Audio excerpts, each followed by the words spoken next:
April 4th, 1922. That was the day. The heavy silence at Hinterkaifeck farm finally broke when the neighbors nervously pushed that door open. They walked straight into a nightmare. All 6 family members had been dead for 4 days, since March 31st. But here is the part that baffled the police. The neighbors swore they saw smoke rising from the chimney.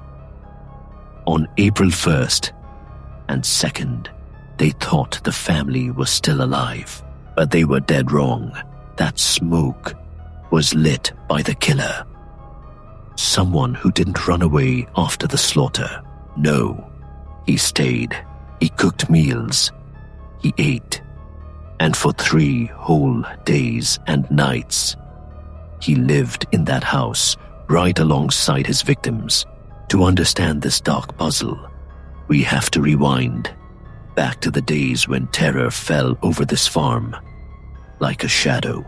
Hinterkaifeck farm was 70 kilometers from Munich, an isolated place surrounded by thick pine forests. Inside lived 63-year-old Andreas Gruber, his wife, his widowed daughter Victoria, and her 2 children. They kept to themselves. But 6 months before the end, strange things started stealing their peace. It started when the maid suddenly quit. She packed her bags with terror on her face, swearing she couldn't stay another night. She told them she heard heavy footsteps in the attic. She said the house was haunted. Andreas Gruber didn't take her seriously, but soon enough, he started seeing things he couldn't explain. In the dead of winter, after a fresh snow, Andreas found footprints, the tracks of heavy boots coming out of the deep forest, leading straight to their front door. Andreas followed them back, but the real horror hit him when he realized something. The tracks only led to the house. There were no footprints leading back out. Someone had walked out of the woods into their territory and never left. Andreas searched the barn, the house, everywhere. He found no one, but the signs kept coming. An unfamiliar newspaper appeared in the house that nobody had bought. Then, the main house key mysteriously vanished, and at night, the sounds in the attic started up again. Walking, moving objects. The Grubers didn't know it, but they weren't alone. They were living with a shadow, hiding under their own roof. March 31st, 1922. A new maid named Maria arrived at the farm. The poor woman had no idea.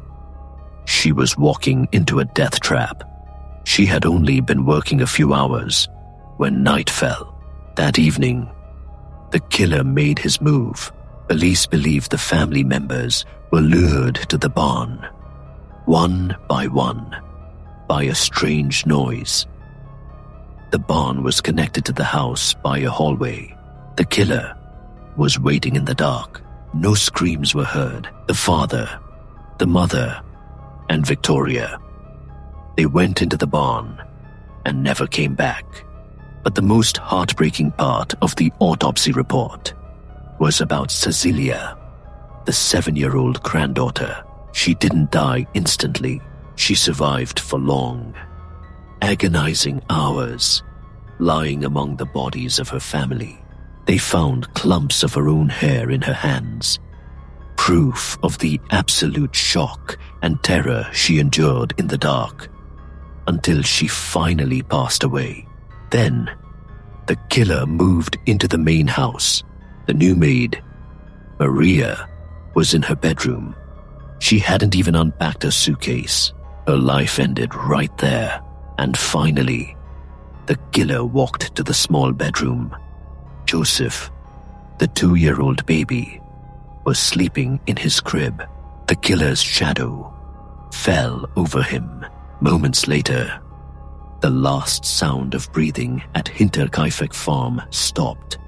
Absolute silence took over, but the killer didn't leave.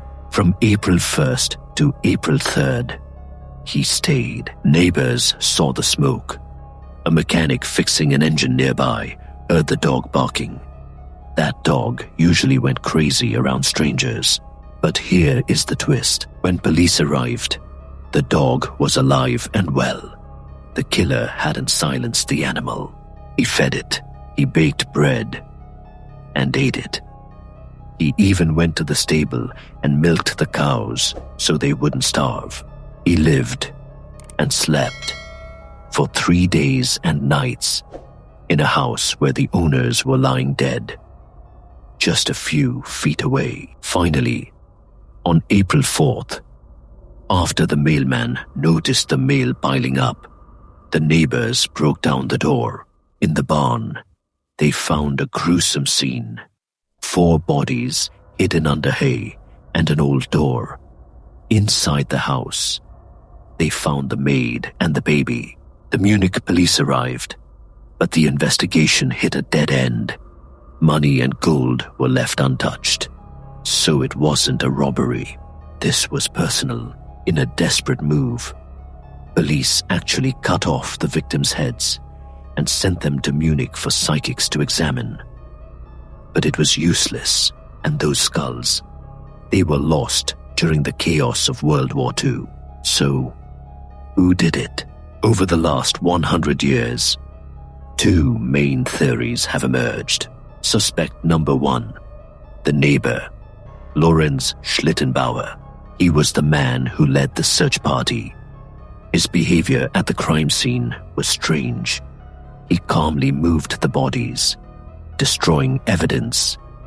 He also had a key to the house and knew his way around. Rumors said that little Joseph was actually his illegitimate son. Did he snap to erase a family secret? If he was the killer, staying 3 days to clean up makes perfect sense. But the second theory is even scarier.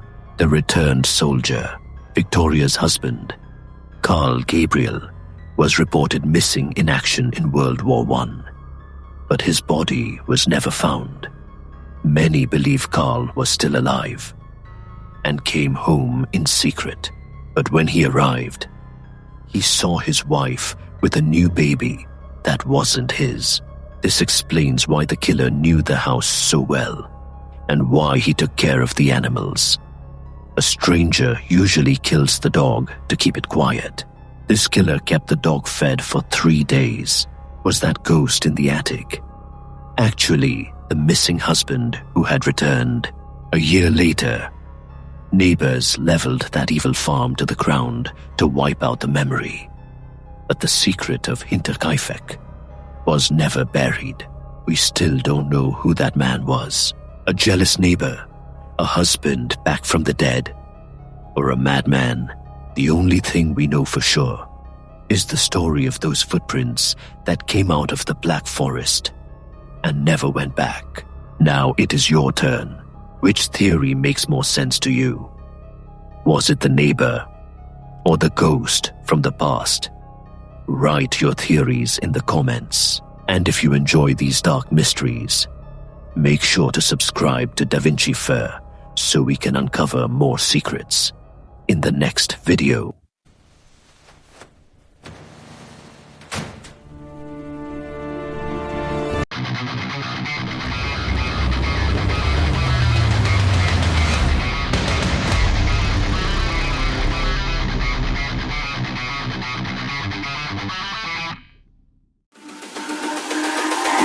It's all about humanity.